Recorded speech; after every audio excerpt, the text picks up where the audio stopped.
Kantimbuhan, Lamino, and Onde. Of course, the tip-off of the game is brought to you by CORSA. Coach Mark, how big itong si Moraquinho Williams is for the Phuket Waves.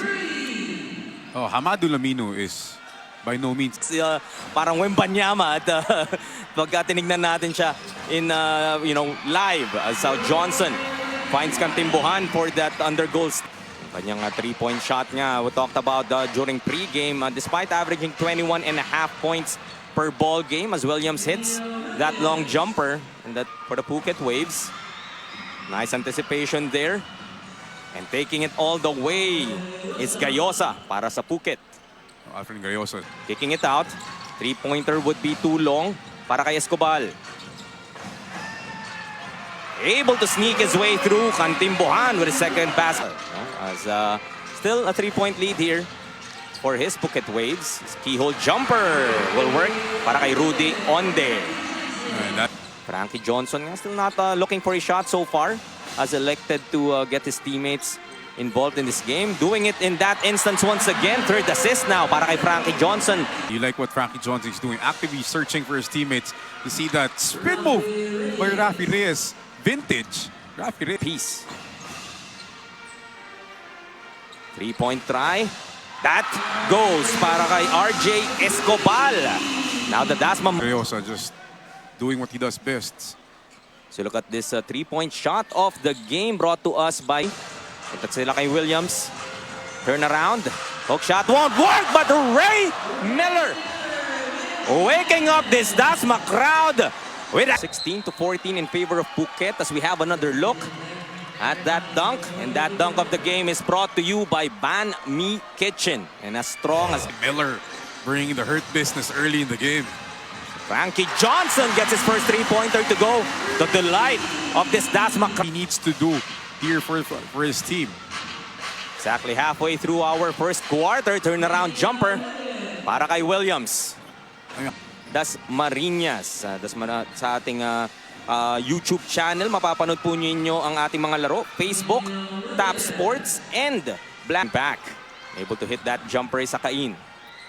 Pass ahead to James Martinez. Won't waste that one. A great outlet pass by. Balik sa Phuket ang kalamangan, 21-18. J-Boy Gob straight away. Pumana pa. Now J-Boy Gob he was used to throwing up hook shots and floaters, but he's worked very hard to develop that three-point shot. As Gob trying to stop that to impress his supporters. Fortunately, may konting gigil pa nga. And dito naman sa kabila, Phuket Waves really showing their composure. No for us, Jaime. Kaya nga tayo dumaan, Mark, sa pharmacy kanina. As ito na nga, the crowd go. Martinez with 7 to work with for Phuket. Stepping back, straight away for 3. Kitang-kita natin dito, Coach Mark. Mahuhulog before the game, knowing that we'll be covering itong si James Martinez. He will try once again from outside, make that back-to-back threes and back-to-back mellow celebrations for James. Will secure it as Johnson looking to attack. Inside to Gob. That's an easier basket here for Dasma. Lamino would try to look to beat them with his speed. And lahat sila actually would need to be a bit. Yes. Goes to Miller. Ball stolen here by Dasmariñas. They will run on the other end. Ahead of the pack. Kantimbuhan with that left. That's the... Miller secures that rebound. Reyes ahead. Finishing on the break. That was Lawrence Castro. For the balanced jumper, looking for a foul. Wala nga ibibigay sa kanya. Rafi Reyes, easy two. Out of control si Frankie Johnson doon. Bounces it to Miller. This time Johnson causing that turnover. Takes it all the way for 2. That's one way to get the game. 23 CORSA Tires Asiabasket Dasmariñas Championship. Dasmariñas nga, the hometown team, really needing their crowd to come alive as well. In terms of what they expected, 11 of 17 shooting from the line for the Phuket Waves so far. As Lamino able to find himself inside. Great find there from Kantimbuhan. Advantage for the Phuket Waves. This is Brill. Drop pass to Lamino. Jumper goes. So back-to-back baskets here para kay Lamino. Again, Lamino has that mid-range jump shot talaga. So it's gonna force William to really step out. Williams babawiin naman, leaving that follow-through. Able to convert. Dasma, another chance to bring this lead down. Frankie Johnson with a finish.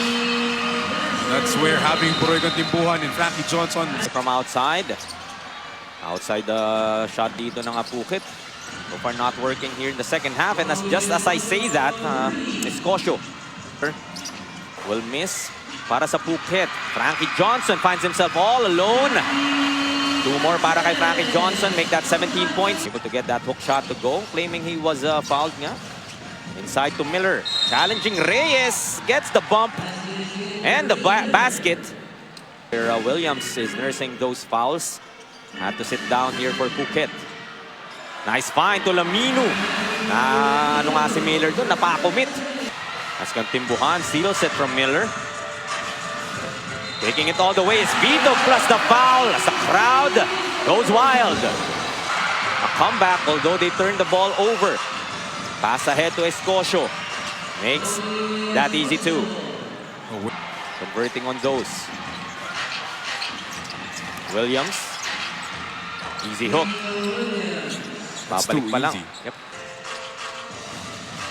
Thought about the 3. Was Vitog. Underneath to Reyes. To Lamino. Nalito si Williams kung sino nga lalapitan niya doon. So we look at our move of the game brought to us by CORSA Motorcycle Tires. Dominate the streets. And Williams nga trying to protect in the same spot. Different result. Williams tapping it to himself. Finds Escocio underneath for that easy basket. Oh, it's a great find as well. Able to finish. Williams looks ahead. This time attacking with that left-handed finish is Castro. Great finish. He will pull up from 3. Gets that basket to go. Back to a 5-point lead. Their lowest deficit so far after the Phuket Waves able to build that early advantage in this game as Lamino.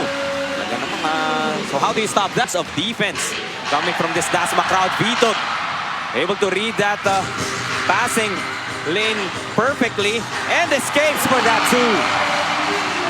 AJ Vito, the personal run. If this sub works for them. As Brill pulls up and gives the lead back to the Dasmariñas Monarchs. 71-69. So take a look at that one. 3-point shot of the game brought to us by CORSA Motorcycle Tires. Phuket nga also still winless in the tournament so far, beginning 0-1. Martinez tries from outside finally. Sinking one. That's going to be big. Kantimbuhan will run it. Against Reyes, sidestepping his way through. Gets that too. Naman yung tapang ng left. So we take another look at that drive from Kantimbuhan. Williams almost coming up with that block. Pero tingnan mo naman. To 73. Chance of defense from this Dasmariñas crowd. Williams will try from outside. Silencing the crowd just a bit. Drops it off to Miller. Almost a steal. On the saving it. Kantimbuhan recovers ahead to Frankie Johnson. 3-point lead para sa Dasmariñas. Great pass, Puroy Kantimbuhan. In the game. We have another look at that move off the game. Courtesy of CORSA Motorcycle Tires. Dominate the street all game. And it has led to this 3-point lead. Reyes to Castro. Baseline J is good. Alma na naman dito ang Dasma crowd. Bodies on the floor. Dasma will run it. They have an advantage. Onde goes to Lamino. Gets that layup to go. Phuket Waves calling for 51-77. 9 seconds left. Martinez will lose that basketball and will commit that foul. Took away their focus. Allowed Dasma to inch closer and closer. Foul called against Phuket. As Wong will try from outside, will get that 3-pointer to go. Exactly a second left in this game. Just have to safely inbound this, but Escocia will come up with a steal. This would count if it goes! Oh! My that goodness! Escocia hitting that three! But have a look at it! Oh my goodness. As people were already starting to pack their bags, if that basket would count, we will go to extra 5 minutes. Escocia hit that three-pointer. But the question is, Kit, argue that basket would count. So take a look at the clock. 0.4. It's the buzzer in red. And ball still on in the hands of Escocia. So basket wouldn't count, but nevertheless, Coach Mark, a mini heart attack moment. Buti na lang, kinuha mo. They will move to 1 and 2. Samantalang the Phuket Waves would slide to 0 and 2 to begin their season. So sila naman, ang delikado na mapaaga ang kanilang Asiabasket tournament.